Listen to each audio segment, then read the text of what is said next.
പുറപ്പാട് പുസ്തകം അധ്യായം 30. ധൂപപീഠം. ധൂപാർപ്പണത്തിനായി കരിവേല മരം കൊണ്ട് ഒരു ബലിപീഠം പണിയണം. അത് സമചതുരമായിരിക്കണം. നീളവും വീതിയും 1 മുഴം, ഉയരം 2 മുഴം. കൊമ്പുകൾ അതിനോട് ഒന്നായി ചേർന്നിരിക്കണം. മുകൾ ഭാഗവും വശങ്ങളും കൊമ്പുകളും തങ്കം കൊണ്ട് പൊതിയണം. മുകൾ വശത്ത് ചുറ്റിലും സ്വർണം കൊണ്ടുള്ള അരികുപാളി പിടിപ്പിക്കണം. അതിന് കീഴെ 2 മൂലകളിലും ഓരോ സ്വർണവളയം പിടിപ്പിക്കണം. മറുവശത്തും ഇപ്രകാരം ചെയ്യണം. അവ പീഠത്തെ വഹിക്കാനുള്ള തണ്ടുകൾ ഇടുന്നതിനാണ്. തണ്ടുകൾ കരിവേല മരം കൊണ്ടുണ്ടാക്കി സ്വർണം കൊണ്ട് പൊതിയണം. ഞാൻ നിന്നെ സന്ദർശിക്കുന്ന സ്ഥലമായ സാക്ഷ്യപേടകത്തിന് മുകളിലുള്ള കൃപാസനത്തിൻ്റെയും സാക്ഷ്യപേടകത്തെ മറയ്ക്കുന്ന തിരശീലയുടെയും മുൻപിൽ അത് സ്ഥാപിക്കണം. ഓരോ പ്രഭാതത്തിലും വിളക്കുകൾ ഒരുക്കുമ്പോൾ അഹ്റോൻ പീഠത്തിന്മേൽ പരിമളദ്രവ്യങ്ങൾ പൂയ്ക്കണം. സായാഹ്നത്തിൽ ദീപം കൊളുത്തുമ്പോഴും അവൻ അതിന്മേൽ പരിമളദ്രവ്യങ്ങൾ പുകയ്ക്കട്ടെ. തലമുറ തോറും എന്നേക്കും കർത്താവിൻ്റെ മുൻപിൽ ഈ ധൂപാർപ്പണം നടക്കണം. അവിശുദ്ധ ധൂപമോ ദഹനബലിയോ ധാന്യബലിയോ അതിന്മേൽ നീ അർപ്പിക്കരുത്. ദ്രാവക നൈവേദ്യവും ഒഴിക്കരുത്. പാപപരിഹാര ബലിയുടെ രക്തം കൊണ്ട് വർഷത്തിലൊരിക്കൽ അഹ്റോൻ അതിൻ്റെ കൊമ്പുകളിൽ പരിഹാരകർമ്മം അനുഷ്ഠിക്കണം. തലമുറ തോറും ഇപ്രകാരം ചെയ്യണം. ഇത് കർത്താവിന് അതിവിശുദ്ധമാണ്. കർത്താവ് മോശെയോട് അരുളി ചെയ്തു, ഇസ്രായേലിൽ ജനസംഖ്യ കണക്കെടുക്കുമ്പോൾ തങ്ങളുടെ ഇടയിൽ മഹാമാരി ഉണ്ടാകാതിരിക്കാൻ ഓരോരുത്തരും തങ്ങളുടെ ജീവന് വേണ്ടി കർത്താവിന് മോചനദ്രവ്യം കൊടുക്കണം. ജനസംഖ്യാ കണക്കിൽ ഉൾപ്പെടുന്ന ഓരോ വ്യക്തിയും വിശുദ്ധ മന്ദിരത്തിൽ നിലവിലുള്ള കണക്കനുസരിച്ച് 1/2 ഷെക്കൽ വീതം കർത്താവിന് കാണിക്കയായി കൊടുക്കണം. 1 ഷെക്കൽ 20 ഗേര. ജനസംഖ്യാ കണക്കിൽ ഉൾപ്പെടുന്ന 20 വയസ്സും അതിനുമേലും പ്രായമുള്ള ഓരോ വ്യക്തിയും ഈ കാണിക്ക കർത്താവിന് നൽകണം. പാപപരിഹാരത്തിനായി കർത്താവിന് ഈ കാണിക്ക നൽകുമ്പോൾ 1/2 ഷെക്കൽ മാത്രമേ നൽകാവൂ. ധനികൻ കൂടുതലോ ദരിദ്രൻ കുറവോ കൊടുക്കാൻ പാടില്ല. ഇസ്രായേൽ ജനത്തിൽ നിന്ന് പാപപരിഹാര തുക സ്വീകരിച്ച് സമാഗമ കൂടാരത്തിലെ ശുശ്രൂഷയ്ക്ക് ഉപയോഗിക്കണം. അങ്ങനെ നിങ്ങൾക്ക് പാപപരിഹാരത്തിന് ഉതകും വിധം അത് ഇസ്രായേൽ ജനത്തെ കർത്താവിൻ്റെ സ്മരണയിൽ കൊണ്ടുവരും. കർത്താവ് മോശെയോട് അരുളി ചെയ്തു, ഓടുകൊണ്ട് ശ്ലാനപാത്രം നിർമ്മിക്കണം. അതിൻ്റെ പീഠവും ഓടുകൊണ്ടുള്ളതായിരിക്കണം.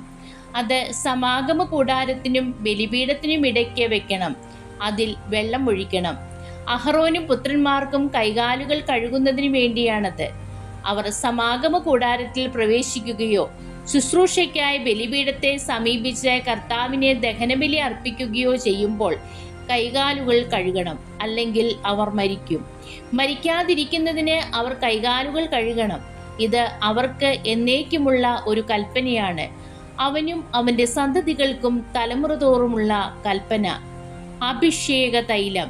കർത്താവ് മോശെയോട് അരുളി ചെയ്തു, മികച്ച സുഗന്ധദ്രവ്യങ്ങൾ എടുക്കുക. വിശുദ്ധ മന്ദിരത്തിൽ നിലവിലിരിക്കുന്ന ഷെക്കലിൻ്റെ കണക്കനുസരിച്ച് 500 ഷെക്കൽ ശുദ്ധമായ മീറയും 250 ഷെക്കൽ സുഗന്ധമുള്ള കറുവാപ്പട്ടയും 250 ഷെക്കൽ സുഗന്ധ സസ്യവും 500 ഷെക്കൽ അമരിപ്പട്ടയും 1 ഹിൻ ഒലിവെണ്ണയും എടുക്കുക. സുഗന്ധ തൈലങ്ങൾ നിർമ്മിക്കുന്ന വിദഗ്ധനെ പോലെ ഇവയെല്ലാം കൂട്ടിക്കലർത്തി ഒരു വിശുദ്ധ തൈലം ഉണ്ടാക്കണം. അത് വിശുദ്ധമായ അഭിഷേക തൈലമായിരിക്കും. സമാഗമ കൂടാരവും സാക്ഷ്യപേടകവും അതുകൊണ്ട് അഭിഷേകം ചെയ്യണം. മേശയും വിളക്കുകാലും അവയുടെ ഉപകരണങ്ങളും ധൂപപീഠവും ദഹനബലിപീഠവും ഉപകരണങ്ങളും ശ്ലാനപാത്രവും അതിൻ്റെ പീഠവും നീ അഭിഷേചിക്കണം. ഏറ്റവും പരിശുദ്ധമാകേണ്ടതിന് അവയെ നീ വിശുദ്ധീകരിക്കണം. അവയെ സ്പർശിക്കുന്നതെല്ലാം വിശുദ്ധമാകും. പുരോഹിതരായി എനിക്ക് ശുശ്രൂഷ ചെയ്യാൻ വേണ്ടി അഹ്റോനെയും പുത്രന്മാരെയും അഭിഷേകം ചെയ്യുകയും വേർതിരിച്ചു നിർത്തുകയും ചെയ്യുക. നീ ഇസ്രായേൽക്കാരോട് പറയണം, ഇത് തലമുറ തോറും എനിക്കായുള്ള അഭിഷേക തൈലമായിരിക്കും. ഇത് സാധാരണക്കാരുടെ മേൽ ഒഴിക്കരുത്. പൊട്ടുവസ്തുക്കൾ ഈ കണക്കിൽ ചേർത്ത് മറ്റൊരു തൈലം ഉണ്ടാക്കുകയും അരുത്. ഇത് വിശുദ്ധമാണ്. നീ ഇതിനെ വിശുദ്ധമായി കരുതണം. ആരെങ്കിലും ഇതുപോലൊരു ചേരുവ ഉണ്ടാക്കുകയോ സാധാരണക്കാരൻ്റെ മേൽ ഒഴിക്കുകയോ ചെയ്താൽ അവൻ തൻ്റെ ജനത്തിൽ നിന്ന് വിച്ഛേദിക്കപ്പെടണം.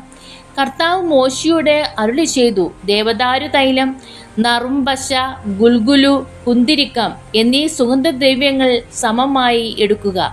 സുഗന്ധതൈലം നിർമ്മിക്കുന്ന വിദഗ്ധനെ പോലെ ഇവയെല്ലാം കൂട്ടിക്കലർത്തി ഉപ്പും ചേർത്ത് ധൂപാർപ്പണത്തിനുള്ള വിശുദ്ധമായ സുഗന്ധദ്രവ്യമുണ്ടാക്കുക. അതിൽ നിന്ന് കുറെ എടുത്ത് നേർമയായി പൊടിച്ച് ഒരു ഭാഗം ഞാൻ നിങ്ങളെ സന്ദർശിക്കുന്ന സമാഗമ കൂടാരത്തിലെ സാക്ഷ്യപേടകത്തിൻ്റെ മുൻപിൽ വയ്ക്കുക. അതിനെ ഏറ്റവും പവിത്രമായി കരുതണം. നിങ്ങൾക്ക് വേണ്ടി ഈ ചേരുവ കണക്കനുസരിച്ച് സുഗന്ധദ്രവ്യം ഉണ്ടാക്കരുത്. കർത്താവിനെ വിശുദ്ധമായി ഒന്നായി ഇതിനെ കരുതണം.